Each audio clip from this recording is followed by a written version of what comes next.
All right, what is going on, guys? So I asked you guys to send me in your questions through Facebook, Twitter, Instagram, and holy crap, did you guys nail me with questions. But I'm gonna try to get as many as I can here. I figured I haven't done Q&A in a while, so this is a great opportunity. There's a lot of questions on gaining weight and losing weight on a vegan diet, so I'm just gonna group those two together. I mean, anytime you want to gain weight, eat more food. Anytime you want to lose weight, you can eat less food, which I don't recommend, because who the hell wants to be hungry, right? Eat as much as you want until you're full, until you're satisfied, and start incorporating some exercise routine in. So whether that's cycling, playing soccer, going out for a walk, whatever that is that you love to do, do it. That's the best way to go about it. Incorporate a healthy diet, a healthy exercise routine, and you're not going to be struggling to gain or lose weight. But if you specifically want to lose weight, go into an exercise routine that's going to be more cardio based. So that's going to be like cycling, running, swimming. That's going to help you lose weight a lot quicker as opposed to lifting weights at the gym. Whether, I'm not saying that's not a good exercise to get into as well. Obviously, muscle density and bone density is important to build and work on. But I would say focus on strength training if you want to get bigger, and if you want to get smaller, then focus on cardio exercises. All right, so we have a question. What are some ways for optimal digestion on a vegan diet? Are grains and beans optimal for everyone? And I certainly recommend those types of foods. Whole grains, legumes, they're definitely healthy. They have a lot of benefits, a lot of fiber, and just make you feel awesome. I mean, can you just imagine a big bowl of rice and beans, maybe some salsa, a little bit guacamole on top? Like, who doesn't like that? But definitely, if you're running into digestion problems, these are tough foods. You look at dry grains, dry beans, they're tough foods. So you really have to spend some time, cook them properly if you want to eat them. I choose white rice over brown rice, and white rice certainly has a lot of stigma to it. I don't personally find any problems with it. In fact, I find that it digests way better for me when I eat white rice as opposed to brown rice. Brown rice is a little bit tougher. Even when you put it in the rice cooker or the pot, it's still going to be a lot tougher than white rice. So for me, white rice digests way better, it cooks way better. So that's something I do. In terms of beans, you want to soak them overnight before you even start cooking them. If you get canned beans, they tend to digest way better because they're being soaked. Yeah, I mean, you wanna start the soaking process one way or the other before you start cooking and eating your beans. So those are my tips for having better digestion with grains and legumes. So what do you think about fasting? I have no problem with people going on fasts. Just make sure you're doing it for the right reasons. Make sure you're not doing it to lose weight. There's way easier and way more satisfying ways to lose weight, so you don't need to go and fast. There are certain medical and health issues that do become better through ways of fasting. If you are thinking of doing a fast, definitely do it with True North Health out in California. They supervise it. There's medical and health professional staff on duty, so they're not gonna leave you hanging, okay? You're drinking just water, you're eating little to no food. You definitely want to be supervised. Don't do this on your own. Please be smart and go about this the right way. So yeah, definitely recommend True North Health. I've talked to the staff there. I've talked to people I personally know who have gone there, and I've seen the results that they wanted through fasting. So definitely recommend them. The other question, how many times we need to eat in a day? It's all up to you, whether you want to stick to the classic, breakfast, lunch, dinner type thing and include a snack throughout the day. It's totally up to you. I personally eat whenever I'm hungry, and I always satisfy my appetite. But that's totally up to you. There are no rules whether how many times you need to eat in a day. I would just make sure you're getting enough calories. There's plenty of formulas online, but like I said, if you're sticking to a healthy whole food plant-based diet, fruits, vegetables, whole grains, legumes, you're mixing it up, you're eating all sorts of good food, just worry about satisfying your appetite and don't worry about counting calories. The next question is on Twitter. What is so bad about oil? There's really a lot of things, and I really need to make a whole video just on oil, but in terms of health, I mean, you could look at it simply as excess fat, excess calories, right? Stuff that you don't need, really, not much excess. Oil has been shown to promote certain types of cancers, cardiovascular disease, diabetes. So really it can lead to all sorts of problems. You look at it from a sustainability perspective, and you look at how much olives you're actually wasting to produce like a bottle of olive oil. Now, you don't have to completely avoid it. If you're going out to eat, there's a little bit of oil in your food. You don't have to make a big scene. Oh, Bananiac told me not to eat oil. No, it's not about that, but I really do need to go into this in a whole separate video. Okay, so the next question kind of ties in with this.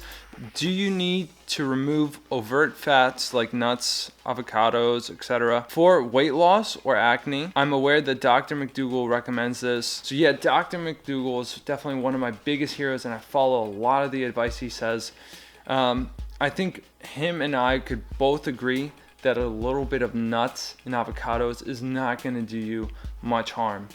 What we're both worried about is when you tell people that nuts and avocados are healthy, which they are, but if we tell them that, people are going to abuse them. They're going to focus their diet on and around those things, and then that's when you lead to problems, because that leads to way too much fat in the diet, way too much fat in the blood, and that leads to problems like acne and obviously weight gain. So if you're looking to lose some weight, if you're looking to clear up your skin, certainly cutting back on the fat is going to do you a lot of good. Whether you want to eat a little bit of nuts and avocados, like I'm talking like maybe a handful, a couple times a week. But the best thing to say to someone who really wants to overcome a certain issue that is related to fat intake, I would just say go 100% without overt fats. Focus your diet on fruits, vegetables, whole grains, legumes. Try to avoid as much fat as you can, and once you start seeing the results, then you can try experimenting with those types of foods and pay very close attention on how it's going to affect you. If you see no negative effects with eating a bit of nuts and avocados, then fine, start incorporating them into your diet if you enjoy those types of foods. If you start seeing problems, then you obviously know that those types of foods may be related to your issues. So those are just my quick tips. I certainly love pistachios, peanuts, which I guess really are legumes, but and avocados. I love avocados. So I mean, definitely experiment and see what works best for you. I don't want to tell you to cut them out completely if you don't want to. How tall are you? I am 5'10", and for anyone who does not use the US measuring system, that is Tom Cruise height to everyone else. Actually, I think he may be a little bit shorter, but close enough. Isotonic drink for vegan cyclists. What options do we have? Most of the time when I go cycling, I'll just put water in my water bottles, but I will use this stuff called Orgain Hydration, and it's been working really great for me. I usually use that stuff if I have like a big day on the bike, if I really need to perform to my maximum capabilities. I'll use that stuff, and it works fine. I feel hydrated. So if you are looking for like a sporty drink, check it out. Where do you get your protein from? Vegans surely don't get enough, right? This is probably the best question out of this whole Q&A thing. This body is nothing but grass-fed, my friend. So another cycling question here. Why'd you stop using a 50-34 crankset? And do you think the 53-36 is really better? If so, for what kind of riding? So I think what you mean is the 5236. I use the 5236, which is like the mid-compact, as opposed to the full compact, which is a 5034. And then you also have a 5339, which is the standard. So a bit confusing, but you have those three categories. I use a 5236. It's like a good balance between the two. When I was back in Maryland climbing hills and mountains, yeah, the 5034 was great. Allowed me to spin. But since I came down here in Florida, I'd be on the 50 and then the 11 in the back. And I'm trying to go 30 miles an hour on a flat straightaway, and I feel like I'm running out of gear. So that 52 gives me those two extra teeth and allows me to just put a little bit more power behind the pedals. And also, it's just a really great balance. You could probably climb with it too if you get used to it, but I know everybody has their different preference, so I'm not going to recommend one over the other. I recommend you just give it a shot and just find what works best for you. All right, so any advice for irritable bowel syndrome on a high carb, low fat diet? So this is something that is very serious. You don't want to just take anybody's advice from even myself here on YouTube. You want to work very closely with a health professional, a dietitian, a medical doctor. The stuff that I've seen with people that have IBS in a hospital, man, you don't want to mess with that. So certainly there are some things you could look into. Some people have been benefiting by avoiding gluten and wheat initially, citrus foods, spicy foods, those types of things tend to trigger symptoms. So that's something to look into. But I would certainly look into contacting a health professional that is very experienced with working with people with IBS. So, but I would not worry too much psychologically, because a lot of people have overcome IBS on a plant-based diet. So there is hope out there, but I would say just look into it and get in contact with someone who has experience with working with this condition. Where are some good places to go cycling? I live in Florida as well, about 30 minutes away from Daytona. Well, what are you doing? Get to Daytona and ride with us. I ride in Daytona all the time. I don't know how many vegan cyclists there are here in Florida. I'd imagine there's a lot of them.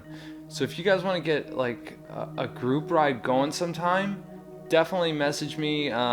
Maybe we can set something up. But yeah, I ride in Daytona all the time. Let me know down in the comments if you guys do live in Florida, if you guys go cycling. Let me know where you go cycling, and yeah, let's stay connected. And you guys can follow me on Strava, which you can find the link in the description below.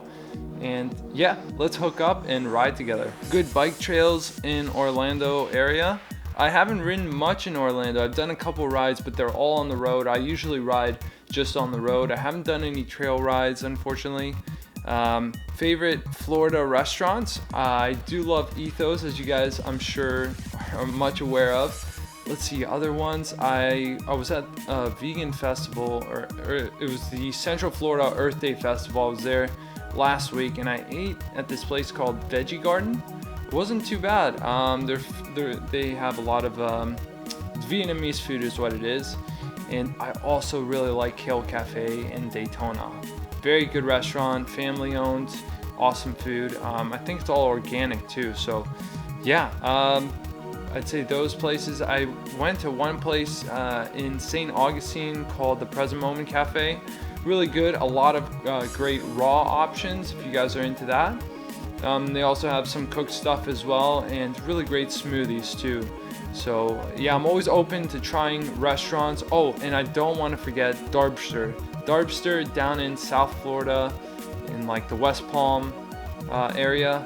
Very good restaurant. Yeah, so if you guys know of any good restaurants, let me know in the comments down below. When you come into Australia, well, as soon as all the deadly predators leave Australia, I'll come and visit. If not, I feel like as soon as I step out in Australia, something's gonna kill me. No, in all seriousness though, I do really want to visit Australia. A lot of vegans out there. I joke around, but like all the YouTubers that I watch here are either from Australia, Canada, and California. That's it. So I mean, I definitely want to meet all the Australian vegan community, and I know plenty of vegan Australians. So yeah, I'd love to make it out there one day. All right, so someone has been cycling for a while and they notice that their appetites has gone up, and they've been eating a lot of Cliff Bars, oily restaurant food. So are there any really tips and tricks for kind of, I guess, bouncing back to your regular diet? Well, I definitely relate to that. I've been there, I've done that.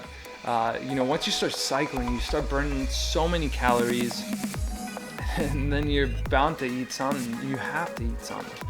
So I don't really advocate against bars. I actually eat Lara bars when I'm out cycling. I'll eat some Cliff energy gels when I'm out cycling. Like I said, I use like a little solution in my water bottle that kind of keeps me hydrated.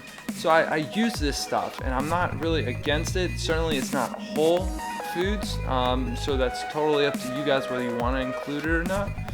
But in terms of like just getting back to your old diet, I mean, you want to be prepared, okay? So in terms of like a meal, either have something ready to go as soon as you come back to eat it, or be able to make something quick so you can eat it, because you're gonna be hungry. You do not want to just eat, like, I don't know, potato chips or something really unhealthy. You want to have something prepared that you can munch on within at least 30 minutes of when you come back. What do you prepare for your longer rides, and what do you eat during the ride? I'm a vegan cyclist and did 100 miles on Saturday. Biggest problem right now is hunger and maintaining energy after the 50-mile mark. Keep up the good work, thanks. Thank you. So yeah, I mean, when you're going on long rides, like I said before, you're gonna get hungry. So let's see, with like Centuries, I'm pretty good with them right now. I've gone at least 80 miles before with eating just like a few bars and like with 2 bottles of water. So my body's pretty used to it, but it's going to depend really on how long you've been cycling and some other stuff as well. So just to answer the question, I'd say, you know, have some bars with you, maybe some energy gels, maybe have like a drink or something like that. And, you know, scope out your area too. Where are you going to be riding? Are there going to be any restaurants you want to stop by? Maybe are there going to be any convenience stores which sell, you know, juices or smoothies that you can drink halfway there?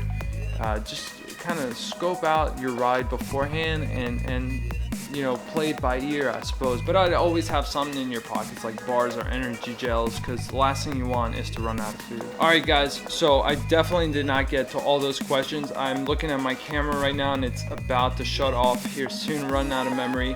But keep your questions coming, and I'd love to do these more often in the future. I'm gonna split them up now between nutrition Q&As and cycling Q&As, because those are the 2 main types of questions that I'm getting, and I'll add in miscellaneous questions within those videos as well. So keep your questions coming. I'd love to answer as many of them as I can. Thank you guys for submitting them. Give this video a like if you found it useful, and subscribe for more videos like this, and we'll see you guys very soon.